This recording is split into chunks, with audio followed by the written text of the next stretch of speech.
Transformation of sentence. Transform শব্দের অর্থ হচ্ছে পরিবর্তন করা। তো ট্রান্সফরমেশন অফ সেন্টেন্স শব্দের অর্থ হচ্ছে অর্থের পরিবর্তন না করে সেন্টেন্সে পরিবর্তন করা। তো আমরা জানি অর্থ অনুসারে সেন্টেন্স হচ্ছে 5 প্রকার: assertive, interrogative, imperative, objective, exclamatory. তো আজকে আমরা অ্যাসার্টিভ থেকে নেগেটিভ সেন্টেন্সে পরিণত করা শিখব, অর্থাৎ অ্যাসার্টিভ থেকে কি করে আমরা নেগেটিভ সেন্টেন্সে যেতে পারি। এই ক্ষেত্রে আমরা যদি কতগুলো কানেক্টরস মনে রাখি তাহলে কিন্তু বিষয়টা অনেকটা সহজ হয়।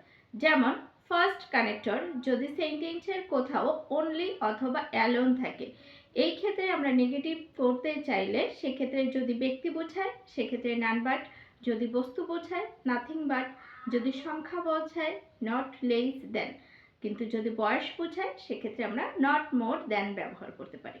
তো আমরা যদি এগুলোকে একটু সেন্টেন্সে পরিণত করি তাহলে কেমন হয় দেখি। তাহলে only Allah can help us, তো এটাকে যদি আমরা ট্রান্সফর্ম করি none but Allah can help us, অর্থাৎ আল্লাহ ছাড়া কেউ আমাদেরকে হেল্প করতে পারে না। আমার কেবলমাত্র একটা জিনিসই আছে, আমার কেবলমাত্র একটা পুতুলই আছে। এক্ষেত্রে আমরা বলতে পারি I have only one doll. এখন আমি যদি বলি আমার একটার বেশি পুতুল নেই, সেক্ষেত্রে কি বলবো? I have nothing but a doll, আমার একটার বেশি পুতুল নেই। তো সংখ্যাটার ক্ষেত্রে ও ঠিক নট লেস দেন এরকম, আমার হচ্ছে 10 টাকার বেশি নেই, আমার মাত্র 10 টাকা আছে। আই হ্যাভ অনলি 10 টাকা, তো আমার 10 টাকার বেশি নেই। এক্ষেত্রে আমি কি বলবো? I have not less than 10 টাকা। তো এবার হচ্ছে তার বয়স 15, মাত্র 15। তো আমরা ইংরেজিতে কি বলবো? she is only 15 years old, she is only 15 years old। কিন্তু তার এক্ষেত্রে আমরা অনলিটাকে যদি আমরা ট্রান্সফার করি তাহলে কি হবে? he is not more than 15 years old, তার বয়স 15 বেশি নয়। তো পরবর্তী যে স্টেপটা আছে, পরবর্তীতে আমরা যদি এভরি থাকে, এভরি থাকলে এভরি তুলে দেয়ার ইজ নো এবং পরে সাবজেক্টের পরে পার্ট বসাতে হয়। যেমন হচ্ছে every mother loves her child, তো এভরি তুলে আমরা এখানে কি বসাবো? দেয়ার ইজ নো মাদার, মাদারের পরে আমরা বাট বসাবো। তো আমরা কি বলবো? There is no mother but loves her child. যদি মাস্ট থাকে তাহলে সেক্ষেত্রে আমাদেরকে ক্যান নট বাট অথবা ক্যান নট হেল্প ব্যবহার করতে হয়। I must deliver the speech, আমি অবশ্যই বক্তৃতা দিব, তাহলে আমি বক্তৃতা ছাড়া আর কিছুই দিব না। সেক্ষেত্রে আমরা ইংরেজিতে কি বলবো? I can not but delivered the speech. তো এই ক্ষেত্রে আমরা ক্যান নট বাট ব্যবহার করলাম, আর যদি এটাকে আমরা ক্যান নট হেল্প ব্যবহার করি তো পরে ডেলিভারেটের সাথে আইএনজি যুক্ত করতে হতো।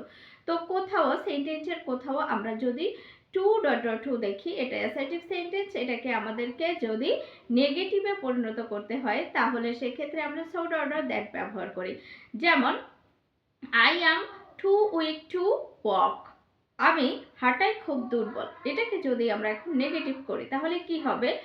I am so weak that I can not টক, আমি এতটা দুর্বল যে আমি হাঁটতেই পারছি না।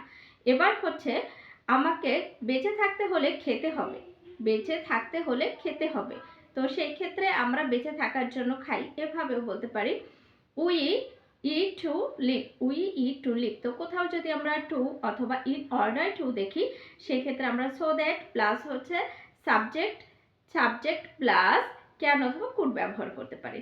তাহলে এক্ষেত্রে বেঁচে থাকতে আমরা খাই, সেক্ষেত্রে আমরা নেগেটিভ যদি করি এভাবে হবে যে I eat so that we can live, যাতে করে আমরা বেঁচে থাকতে পারি।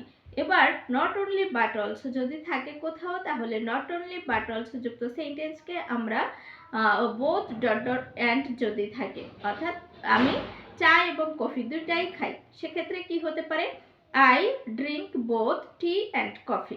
তো বোথটা উঠাইয়ে এখানে আমরা বসাবো হচ্ছে নট অনলি, আর যেখানে অ্যান্ড আছে সেখানে আমরা বসাবো হচ্ছে বাট অলসো।